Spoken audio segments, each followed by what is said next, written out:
अगर आज के माहौल में मेरे से कोई क्वेश्चन पूछे सिर्फ एक ही शब्दों में कि सर विद्यार्थियों के लिए एक लाइन बोलो, तो मैं सिर्फ एक ही लाइन बोलूंगा। आज के माहौल में सबसे बड़ा चैलेंज है कि नकारात्मक माहौल में अपने आप को सकारात्मक रखना।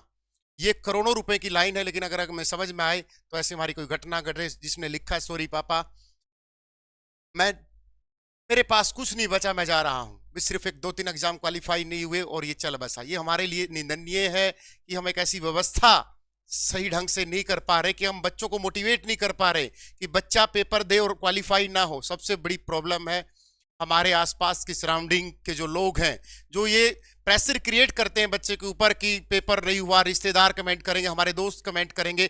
ऐसे टटपुंजियों से दूर रहो। अगर आपको कोई, आपका कोई भी, हमारे माता पिता को छोड़कर, हमारे फैमिली के मेंबर को छोड़कर, अगर कोई हमें नकारात्मकता का भाव दे रहा है, उसी समय ब्लॉक करो, क्योंकि आज के समय सबसे बड़ा चैलेंज है अपने आप को सकारात्मक रखना।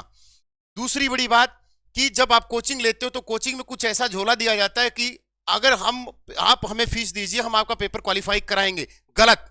आप हमेशा कभी जब भी कोचिंग लो, पढ़ाई शुरू करो, ये सोचो कि लंबा संघर्ष है। अगर आज हम नौकरियों पे हैं तो इसका मतलब ये नहीं कि ऐसे ही लग गए, पूरा घिसना पड़ता है, रो पीट के नौकरी मिलती है। जब भी बच्चे को मिलती है, बहुत सारे 10 12 15 20 30 40 एग्जाम देने पड़ते हैं, तब जाके उसको कोई छोटी मोटी नौकरी मिलती है।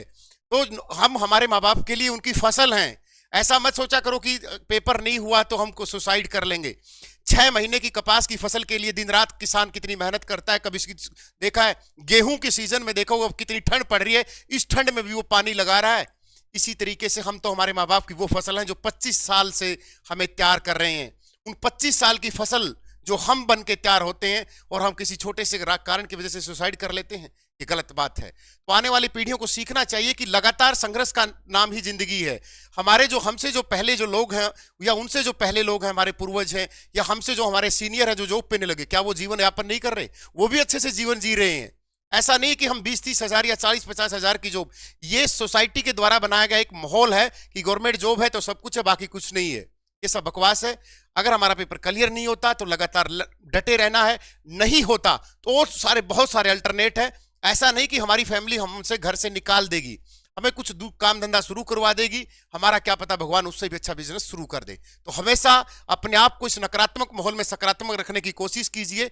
और इन जो लोग आपको प्रेशर क्रिएट करें यहाँ पर कि तेरा पेपर नहीं होगा, तेरे से ये नहीं होगा, तेरे से ये, इग्नोर मारो सालों को। वो हमारी जिंदगी में ये लगा लो कि मामा सकूनी की तरह हैं, हमें पता ही नहीं चलता कि हम किस डायरेक्शन में जा रहे हैं। अगर इस बच्चे के पास थोड़ा सा भी पॉजिटिव माहौल होता तो ये हमारे बीच में होता। तो अपने आप को इन चीजों से बचा के रखो, अपने आप को हमेशा पॉजिटिव रखो कि नहीं, मरते दम तक नौकरी नहीं मिली तो और कर लेंगे, और बहुत सारे धंधे हैं। हमसे पहले वाले लोग जीवन अच्छा जीव रहे। क्या हमारे माँ बाप जो नौकरियों पे नहीं थे, क्या उन्होंने जिंदगी व्यतीत नहीं की? क्या हमारे जो ताऊ थे, दादा थे, क्या उन्होंने जिंदगी व्यतीत नहीं की? वो भी तो इस धरती पे जीवन यापन करके गए हैं। आप बोलोगे सर उनके पास संसाधन थे, क्या थे? उनके पास तो कुछ भी नहीं था। आज के समय तो इतना एलोबरेट हो चुका है मार्केट की, आप कुछ भी धंधा शुरू करोगे तो आपको 40-50-60 हजार रुपए की अर्निंग होगी ही होगी। आज तो बहुत सारे अल्टरनेट खुल चुके हैं। और नौकरियों में भी अगर आपको कि मुझे तो सरकारी ही चाहिए, तो डटे रहना, 2 4 5 20 30 एग्जाम दो, और उसके बाद भगवान सुनेगा। बस अपने आप को पॉजिटिव रखो, ठीक है ना?